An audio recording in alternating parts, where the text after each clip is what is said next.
अस्सलाम वालेकुम। आज इस वीडियो में हम देखेंगे कंप्लीट बैटरी का सॉफ्टवेयर, बैटरी का पॉइंट ऑफ सेल सिस्टम।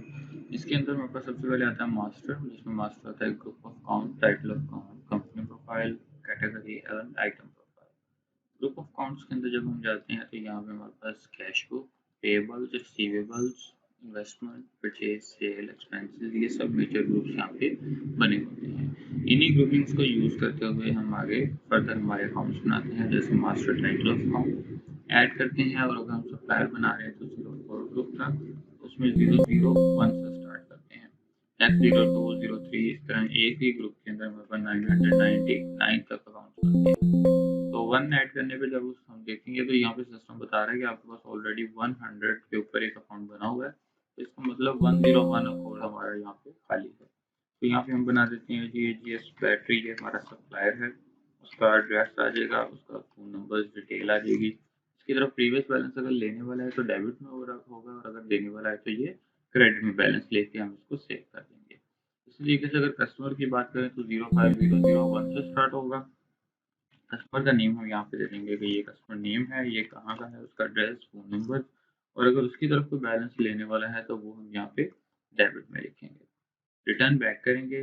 जो भी लेजर हमने बनाए हैं उनको फाइनेंशियल रिपोर्ट में लेजर में से हम सिंगल सिंगल पार्टी का लेजर भी देख सकते हैं। ट्रायल बैलेंस के अंदर जाके अगर हम देखते हैं तो हमें ओवरऑल सारी डिटेल आ जाएगी कि हमारे कैशियर बैंक के क्या क्या अकाउंट्स हैं, हमारे सप्लायर कौन कौन से हैं जिनके क्या क्या पैसे देने वाले हैं, हमारे रिसीवेबल कौन कौन से हैं जिनसे क्या क्या पैसे लेने वाले हैं। और अगर सिंगल लेजर की बात करें तो लेजर ओपन करेंगे, इंटर इंटर इंटर करके नेम दे देंगे। जैसे मैंने एजीएस बैटरी लिखा तो एजीएस बैटरी का सप्लायर आ गया और उसका लेजर ओपन हो गया, इसका हमने 60,000 देना है। और अगर इसी तरीके से मैं दूसरा कस्टमर का लेजर खोलता हूँ तो उस्मान लिखा, उस्मान जितने भी थे सारे आ गए और उसमें उस्मान अली भी आ गए। और इसको जब हम ओपन करेंगे तो ये दिखाएगा कि इसका बैलेंस 60,000 लेने वाला खड़ा है। जो भी हमने पेमेंट लेनी है या देनी है वो हम वोचर्स के थ्रू ऐड रिकॉर्ड में जाके लेते हैं। अगर रिसीविंग करनी है तो रिसिप्ट वोचर, और अगर पेमेंट करनी है तो पेमेंट वोचर। तो रिसिप्ट वोचर खोलेंगे, डेट आएगी, टाइप आएगी, वोचर नंबर आएगा, यहाँ पे हम नेम लिखेंगे कि हमने किससे पेमेंट ले रहे हैं, वो है उस्मान अली। उससे हमने 60,000 लेना था, आज हमने उससे 20,000 ले लिया है एज अ कैश, और इंटर करके हमने सेव कर दिया। तो ये लेजर के अंदर यहाँ पे हमारे पास आ जाएगा। उस्मान का लेजर देखेंगे तो उस्मान आ जाएगा, और 60,000 में से 20 हमें मिल गया, 40 हमारा रिमेनिंग है। और अगर हम यही चीज़ कैश बुक में देखेंगे तो कैश बुक में हमारे पास 20,000 जमा हो गया। 41,89,000 हमारे पास पहले था, और इसके अंदर 20,000 जमा होके हमारे पास अब ये 42,09,000 इतना हो गया। तो ये हमारा बैलेंस हमें यहाँ पे शो हो जाता है। और यही चीज़ अगर हम उस पार्टी के लेजर में देखेंगे तो जिस पार्टी से भी हमने रिकवरी की थी उसके लेजर में भी 20,000 माइनस हो गया और उसका रिमेनिंग 40,000 रह गया है लेने वाला। ऐसे अगर हम पेमेंट करते हैं कैश के थ्रू तो कैश पेमेंट वोचर करेंगे, हम अपने सप्लायर का नेम बताएंगे, इंटर इंटर करके जितनी अमाउंट हमने उसको एज अ कैश दी होगी वो हम यहाँ पे बता देंगे कि हमने उसको एज अ कैश पेड कर दी है, और वोचर को पोस्ट कर देंगे। ये ऑटोमेटिकली आपकी कैश बुक में से अमाउंट को माइनस कर देगा। 10,000 यहाँ से माइनस हो गया, रिमेनिंग हमारा इतनी अमाउंट रह गई है। और जिस पार्टी को हमने ये पेमेंट दी है उसके लेजर में भी अपडेट कर देगा कि एजीएस को हमने 60,000 देना था, 10 दे दिया है, इसका रिमेनिंग 50 हमारा रह गया है। अब इसके बाद बात करते हैं आइटम की तरफ। अगर हम आइटम बनाना चाहें तो हम यहाँ पे सबसे पहले कंपनी प्रोफाइल ऐड करेंगे।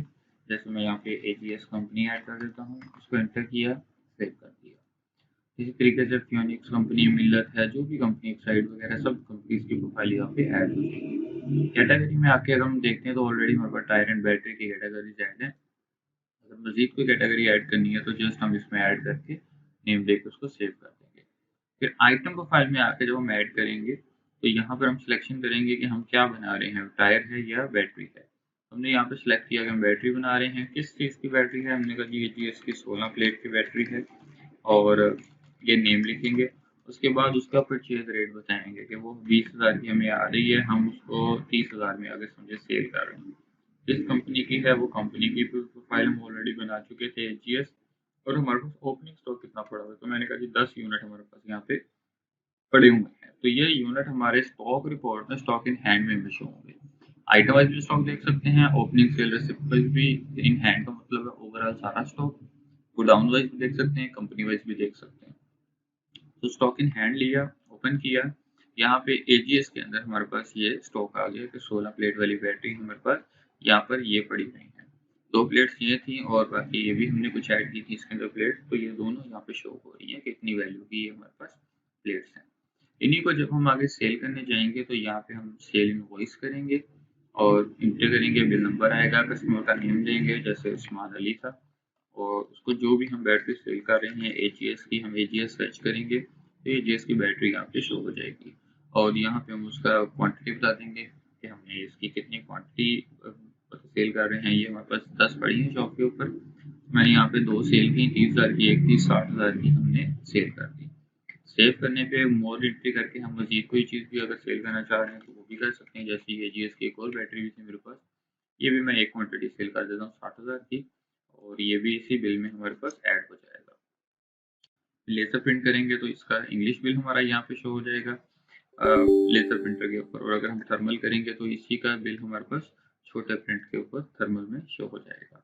और रिटर्न बैक करेंगे तो हमारे पास उस पार्टी के लेजर डिटेल में भी वो डिटेल सारी आ जाएगी कि हमने उस्मान अली को कौन सी चीज़ और कितनी कितनी सेल की है।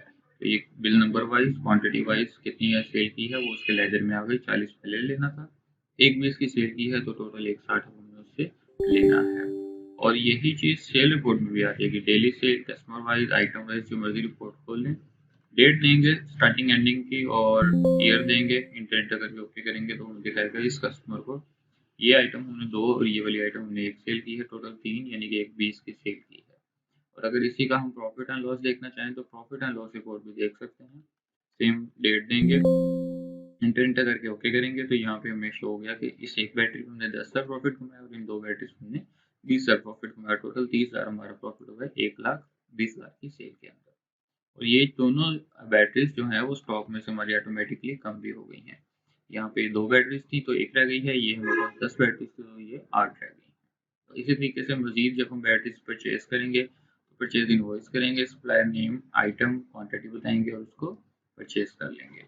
इसके अलावा इसी के अंदर हमारी रिटर्न्स लगी हुई हैं, रिटर्न परचेज की हो सकती है, रिटर्न सेल की हो सकती है, एडिटिंग हो सकती है, इनवॉइस की, सेल की, परचेज की, वोचर्स की, गोडाउन ट्रांसफ़र कर सकते हैं हम एक लोकेशन से दूसरी लोकेशन में स्टॉक को अपने ट्रांसफ़र कर सकते हैं।